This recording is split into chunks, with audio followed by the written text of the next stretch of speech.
Welcome to our channel. Today we how to authorize with Google Play Console, complete guide step by step clearly.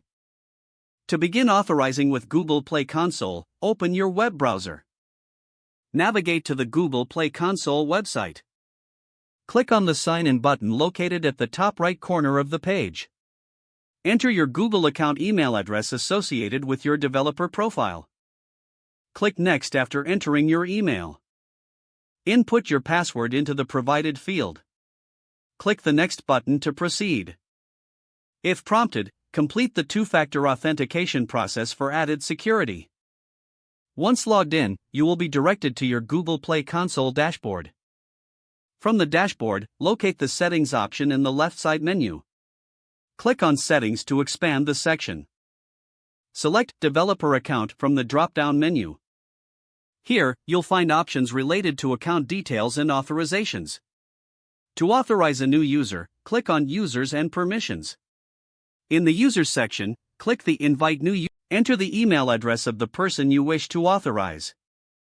Set appropriate permissions for the user by checking the relevant boxes.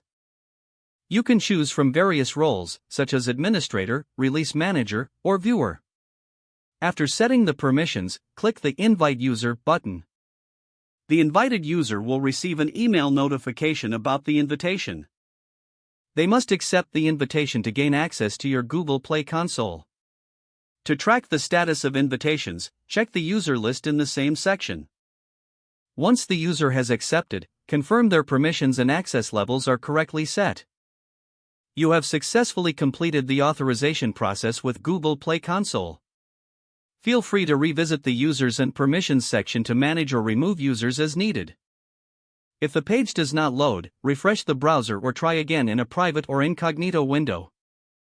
Make sure you are using the correct email address, then retype it carefully to avoid small typos.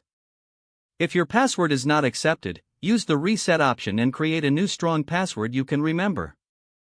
Check your spam folder for verification or security emails, then complete any requested confirmation steps. Don't forget to like this video and subscribe to our channel for more step-by-step tech guides.